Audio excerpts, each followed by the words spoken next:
Welcome back to another Fans and Debate YouTube video where we're going to be posting additional public forum debate content on this channel along with our seasonal workshops that we'll be holding. To sign up for our summer workshop this year, click the link in the description below, subscribe to our channel to keep up with our weekly content, and we're going to be doing things like round breakdowns and skill videos just like this one. And in this video specifically, we're going to be breaking down how to deliver the perfect sounding speech. Now, a lot of people get trapped in public forum about the content or trying to win the flow or the technical debate, and often are confused why they lost rounds because they miss the biggest message or the biggest underlying reason for why they're losing. It's Public forum is about persuasion. It's not a tactical game, right? The judge is a person, not a robot. The reason like a lot of people try focusing on the flow and often lose rounds is they forget that public forum is debate. It's a persuasive activity. If you're not persuading anyone, whatever you say on the flow doesn't matter, regardless of how technical and how skilled you are. Now, this means that even if you have subpar content, your delivery can make you sound 10 times more persuasive, which means more credibility and a judge more likely to vote for you. We've seen it happen before where you think, wow, that was a really great speech, but they're losing so badly in the flow. They end up picking lay judges, and even some flow judges or who are fake flows end up voting them up anyway because they're so persuaded and they're so convinced because of the delivery. So there's a couple of key things that before you even try these tips, you need to nail down first. The first thing is topic knowledge. If you don't know the topic, it's going to be pretty hard, right? The delivery comes from a lot of confidence. If you lack confidence, it's because it's lack of preparation and practice. So make sure that you're practicing these tips often, right? There's plenty of times where you're in the shower for like 5 to 10 minutes and you're just going through rebuttal, or you're going through a summary speech in your head, or you're practicing a certain like speech drill. The second thing is just the second thing is about um, understanding the topic, right? To develop confidence, it's not just about, well, I can read case, I can read the block file pretty well. It's about just knowing the topic, not just from a debate perspective, but from a more general parent level perspective. And that isn't a less level or a lesser level than the debate experience. I actually find it to be more practical because if you understand it from a parent's point of view, you're able to deliver it the best way possible, right? Understanding it from a practical sense, in the sense of, if I'm not a debater, how do I interpret this event? Because public forum is all about current events and how we interpret them. Interpreting like a debate that's going really technical is often going to alienate certain judges, even the most techiest of judges, because they may not understand the topic or understand your arguments, right? So the minute you start thinking like a parent, thinking as someone who's not as like in tune or as like aware of this topic as you are, is going to really help your delivery and how you deliver it. Now, the first major tip is to ditch the flow. Delivery is not about the content or the words on the flow, it's about how you give your speech. So don't worry what's on your flow, because you can have nothing on your flow and you're losing the round so badly.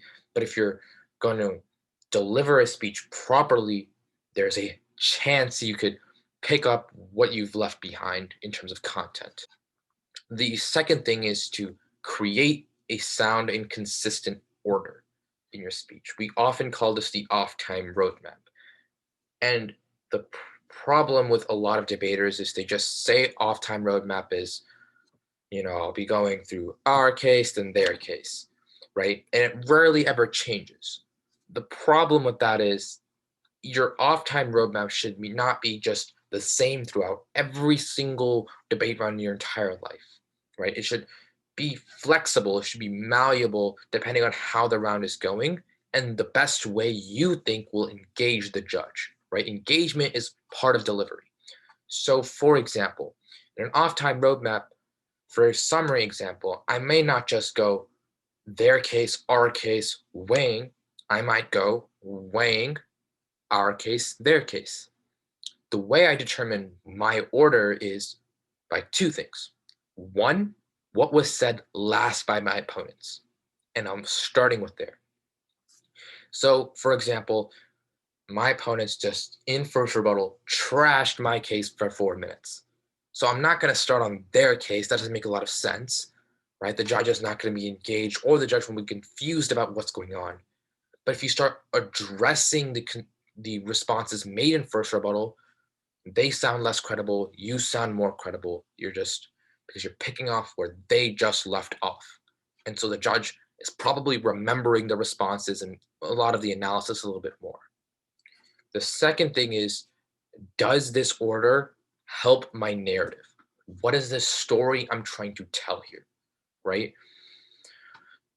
I am not going to start off on their case reading 6 turns on a lay judge, but trying to tie back into an overall narrative of like the economy growing if I'm reading climate change turns on their case and I'm reading it first. It doesn't make a lot of sense here. What I should do instead is read weighing to a lay judge. Why is the economy more important than their case about climate change? And then extending the narrative of why the economy is working for the affirmative, and then frontlining that narrative. Then saying, well, even if you buy all of this, you don't buy this, that's fine. We can go to their case and start trashing that, right? It's really important you develop an order that enhances your narrative. But sometimes it can be completely different. For example, in a round, we were hitting a team with a genocide case. So we read turns on their argument, and our case was kind of falling apart, right? It's not conducive to us to try to pick up the scraps of our case. It's been dismantled, and honestly, it's lacking credibility. But what we can do is create a whole new narrative on their case. So we can start by addressing the turns there, then go to weighing and go to our case and saying, our case doesn't matter. We can concede all the defense, right? So having an order that best engages the judge enhances your narrative. It's often going to make you just deliver your speech a lot better because you feel more confident that the judge is going to pick up on this narrative. But the third thing you want to do, I think, is also pretty helpful, is you don't have to speak really, really fast. You don't have to get through a lot of things. You just need to slow down and hit a couple of the main points in the round, right? A lot of debaters try to go really, really fast, but it often disengages everyone. And in reality, you can do the same amount of damage or the same amount of coverage on the flow if you speak slower and use better word efficiency. So rather than saying, well, let's go through 8 turns and spread all of them and then go to our case and do all this extensions and weighing, maybe you can just say, it is round over when they concede this one turn because this is how it's weighed and this ends the round. But even if you don't buy that, let's go to our case, right? Be efficient. You don't have to win 8 turns. You just have to win 1. And that's just about being more consolidated, and that helps you speak slower and it engages the judge a lot more, right? Delivery is super, super underrated and it flies under the radar, right? Oftentimes, the teams and the debaters that are top 20 in speaker points are often the best debaters. So it's important that you focus on speaking to the judge rather than trying to win the judge through the technical route. While sure there are technical judges, they're very few and in between. The chances of you getting one so consistently where you can rely on that is so rare, especially when lay judges are just everywhere in every major tournament. You have to be able to nail down this delivery. Ed, thank you so much for watching.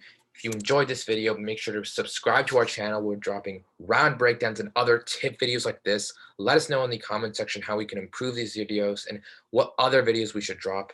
And if you want to learn more about public forum debate, make sure to click the link in the description below where we're going to be holding our summer workshop.